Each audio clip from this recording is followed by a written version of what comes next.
একজন বয়োবৃদ্ধ ইমাম, আমার আপনার বাবাদের মতো মুরব্বী দাড়ি পাকা একজন ইমাম, তাকে অ্যাম্বুলেন্সে উঠায়া ইসকনের সদস্যরা তাকে পঞ্চগড় পর্যন্ত নিয়ে গেছে।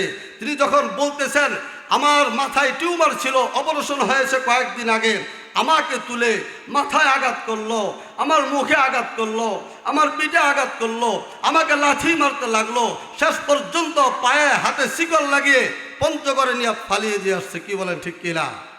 আপনি দেখেন ইসকন আমাদের বিরুদ্ধে কত ষড়যন্ত্র করতেছে। কিন্তু আমার ভাইরা মনে রাখতে হবে, আল্লাহ বলেছেন উম্মাতুন কাইমা, উম্মতে মুহাম্মদীর বৈশিষ্ট্য হলো সর্ব অবস্থায় হকের উপরে থাকবে। মুহিবুল্লাহ মিয়াজি তার দৃষ্টান্ত দেখা গেছে, তাকে বহু হুমকি দেওয়া হয়েছে, তাকে টাকার লোভ দেখানো হয়েছে, তারপরও তিনি ইমান থেকে চুল পরিমাণ পিছপা হয় নাই। কি বলেন ঠিক কিনা?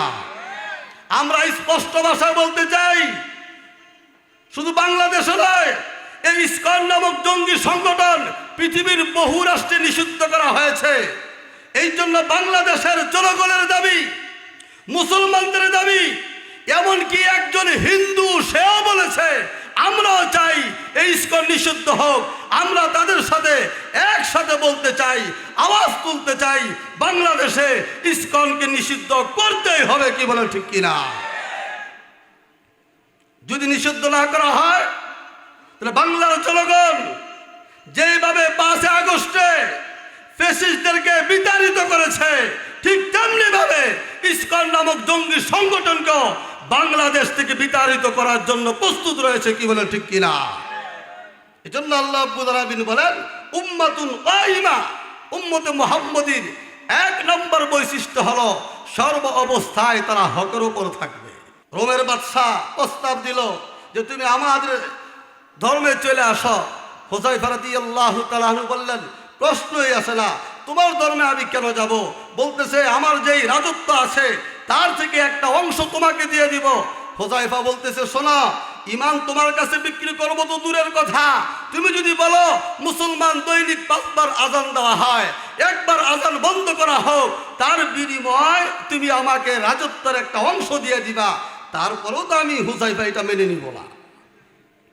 চিন্তা করে দেখেন কেমন ইমান ছিল তাদের, তাদের ইমানের পাওয়ার কত ছিল। বাদশাহ বুঝতে পারলেন না, তাকে দেখা যায় কাবু করা যাবে না, তাকে বন্দিশালায় ঢুকিয়ে দেওয়া হলো, তাকে নির্যাতন করতে লাগলো। 40 দিন পার হয়ে গেল, বিভিন্ন খাবার, মদ, নেশা জাতীয় খাবার, হারাম খাবার তার সামনে পেশ করা হলো।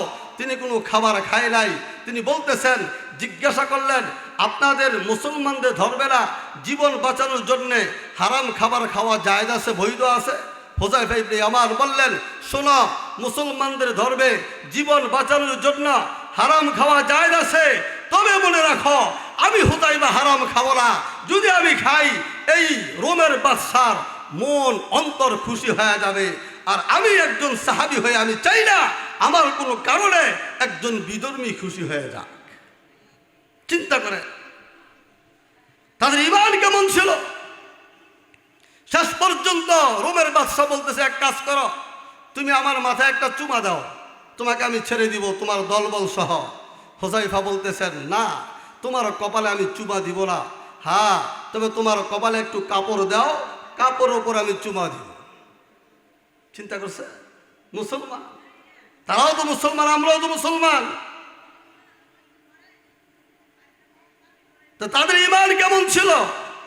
তাদের সামনে নারী চলে আসছে, তাদের সামনে ক্ষমতা চলে আসছে, তাদের সামনে দেশ অর্ধেক দিয়ে দিবে, তারপরও তারা ইসলাম থেকে চুল পরিমাণ পিছপা হয়।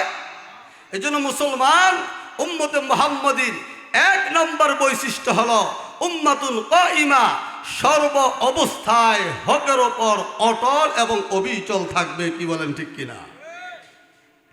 2 নম্বর বৈশিষ্ট্য ইয়াতলুনা আয়াতিল্লাহ আনা আল-লাইল। উম্মতে মুহাম্মদীর 2 নম্বর বৈশিষ্ট্য হলো তারা কোরআন তেলাওয়াত করবে। কি তেলাওয়াত করবে? কোরআন তেলাওয়াত। আজকে দেখেন নূরে মদিনা মাদ্রাসা, এই মাদ্রাসা উসিলায় হাজার হাজার ছাত্ররা কোরআন শিখতেছে, হাজার হাজার ছাত্র হাফেজ হচ্ছে শুধু নূরে মদিনা নয়, বাংলাদেশে অগণিত কওমি মাদ্রাসা রয়েছে, যে মাদ্রাসার মাধ্যমে আমার আপনার ছেলে কোরআনের হাফেজ হচ্ছে, যে মাদ্রাসাগুলোর মাধ্যমে আমরা হাফেজ হয়েছি, আমরা আলেম হয়েছি। যতদিন মাদ্রাসা থাকবে ততদিন কোরআনের হাফেজ আলেম বের হতেই থাকবে। কি বলেন ঠিক কিনা? তার কারণ কোরআন তেলাওয়াত করব, করার আগে যদি কোরআন আমরা সহি শুদ্ধভাবে নাই শিখি, কোরআন তেলাওয়াত কিভাবে করব? অনেকে দেখবেন কোরআন তেলাওয়াত করতে পারে না, কিন্তু সহি শুদ্ধভাবে কোরআন তেলাওয়াত শিখার চেষ্টাও করে না। মনে রাখবেন, রাসূল বলেছেন, আল কোরআন হুজ্জাতুল লাক আও আলাইক। কোরআন এটা এমন একটা কিতাব, কাল কিয়ামতের ময়দানে আপনার পক্ষে সুপারিশ করবে, আবার আপনার বিপক্ষে সাক্ষীও দিবে। চিন্তা করছেন? তাহলে কোন কোরআন? যেই কোরআন আপনি সহি শুদ্ধভাবে পড়তে পারবেন, যেই কোরআনের উপর আপনি আমল করার চেষ্টা করবেন, ওই কোরআন আপনার পক্ষে সাক্ষী দিয়ে আপনাকে জান্নাত পর্যন্ত নিয়ে যাবে। আর যেই কোরআন আপনি সহি শুদ্ধভাবে পড়তে পারেন না, যেই কোরআন সহি শুদ্ধভাবে পড়ার চেষ্টাও করবেন না, যেই কোরআনের উপর আমল করার চেষ্টা করবেন না, ওই কোরআন কাল কিয়ামতের ময়দানে আপনার বিপক্ষে সাক্ষী হয়ে দাঁড়ায় যাবে। আল্লাহ দুনিয়ার সব কাজ করেছে, ব্যবসা করেছে, বাণিজ্য করেছে, আপনার দোকানদারি করেছে, খেল তামাশা করেছে, বিবিকে সময় দিয়েছে, মেয়েকে সময় দিয়েছে, সব কিছু করার সময় হয়, কিন্তু আমি কোরআন তেলাওয়াত করবে, আমি কোরআনকে সহি শুদ্ধভাবে পড়বে, এই সময়টা তার কাছে হয় নাই।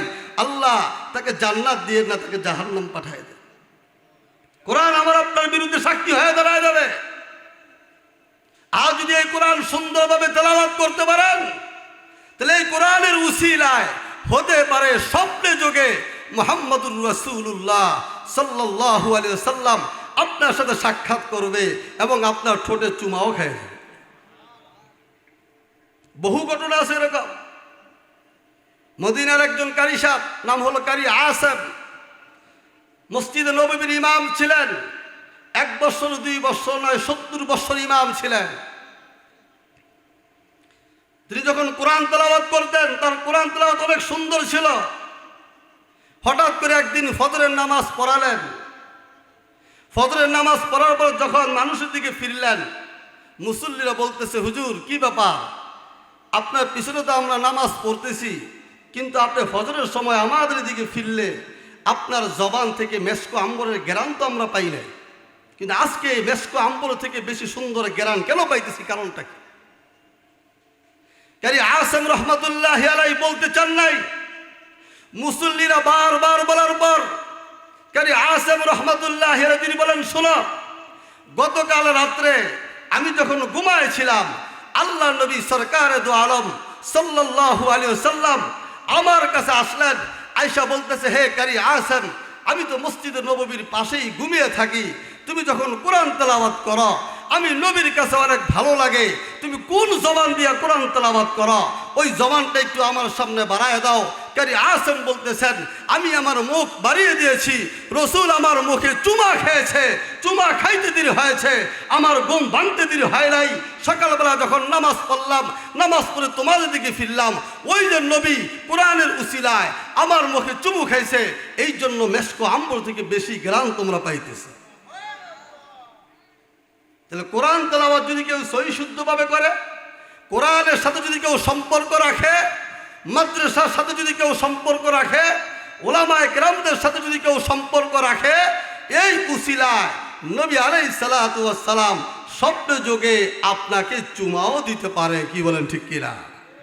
তাহলে উম্মতে মুহাম্মদীর 2 নম্বর গুণ, 2 নম্বর বৈশিষ্ট্য হলো তারা কি করবে? তারা কোরআন তেলাওয়াত করবে, রাত্রে হোক দিনে হোক সর্ব অবস্থায়।